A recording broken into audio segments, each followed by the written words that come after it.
TW has a fantastic question. Mm. What do you think got you noticed by your agent, and do you have any advice in how to get noticed, how to stand above the crowd with, all of the different publishing options, and I'm sure agents and publishers get submissions, Thousands. daily. Yeah. How do you make your head pop up a little higher? So one of the reasons I got noticed by my agent was the book was polished up to a certain degree. I know that everybody knows that when you become traditionally published, or if you're indie publishing a book, you will have to go through a certain number of editing stages. It's Sure. just necessary before the book comes out. But that doesn't mean the book can be rough and ready around the edges.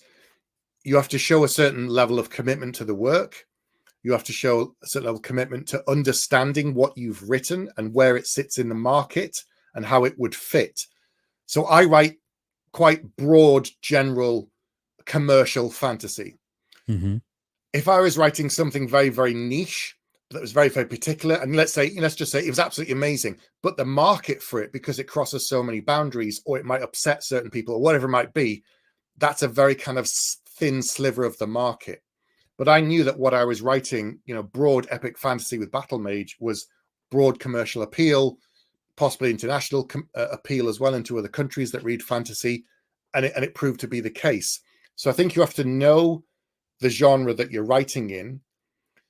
You should, if you want to be successful in terms of traditional publishing within whatever genre you're in, you should be reading absolutely within that. Not everything, read as much as you can afford, go to the library, see who's getting book deals, see what's being published, but write what you want to write. Don't try and write to a trend, because by the time you put the book out, as we said, books take so long. The trend could be over, the market could be saturated. If someone comes today and says, right, I've got a great book for a historical fantasy series set in Persia, and they go, yeah, we've got 10 of them, they're coming out over the next 3 years, this will be book 11, it's just one too many.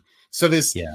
all these things of write something that's broadly commercial if you want to. If you don't, you want to write your own little thing that will find an audience, but the audience will be smaller. There are options now today to go in indie and make money that way.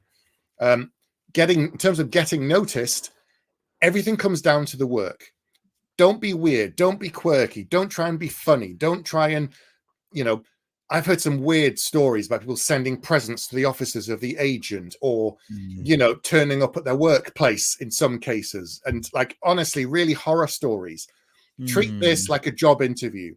Treat this as Right. like you want to make the best first impression with this agent. Go over your query letter again and again and again and again. Polish the book until, here's another quote for you, until you feel like you polished it so much, the only thing you're doing is moving the deck chairs around on the Titanic. You're not actually changing the story anyway. You're just kind of like fiddling with the words. At that point, it's ready. Get a bunch of other people to read it and then work on it again.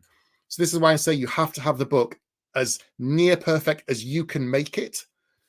Focus all on the work. Do your homework in terms of what the agent wants. Do your homework in terms of when they're open or closed, because agents, as we said, get thousands of submissions every year.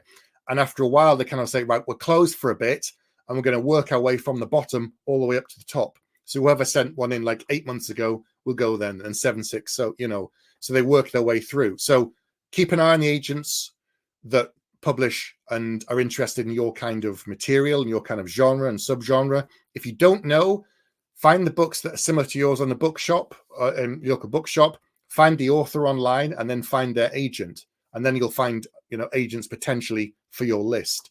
So it's a lot of homework, and it's a lot of hard work, and it's a lot of effort, but you only get one chance to make a really good first impression with that book.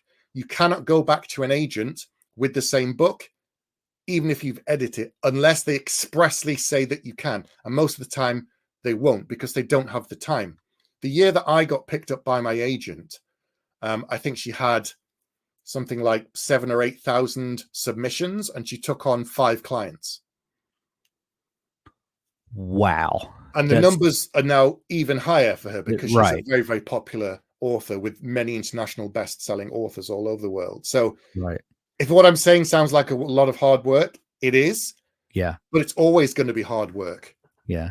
Even after So you got that first book out, it's still hard work. let your work speak for itself, but put forth the best product you can put forth. Yes, Be a professional. always. Know your genre. And if you Those get rejected, still be an absolute professional. The best case scenario is an agent says, it's not right. They may give you some feedback. If they don't, and they just say it's not right for me, and you can always go back to them and say, thank you very much. Can you provide me with some feedback? Now, most agents won't have the time to do that, but some might. And yeah. then you've got something to work on for the next book. Or if you send your book out in batches to agents and one of them gives you something to work on, you can then work on that before you send it to the next group of agents. Whereas if you blunderbuss all 50 agents on your list in one go, that's it. You're done. You've burnt the list. You can't send that book out to any more of them. So there's lots of things to learn that I've kind of just over the years realized, and I've seen people make mistakes, and mistakes I made on previous books, because it took me over That's a 10 years great of querying. yeah, that's a great strategy to not send out to everyone, to pick a batch, see if you get any feedback, and then revise if you need to, and then, because you're absolutely right. Once you have submitted that manuscript, you're burned on that That's it. round of submissions. You're gonna have to go write another book and start the process all over. So Yeah. that's an excellent piece of advice there.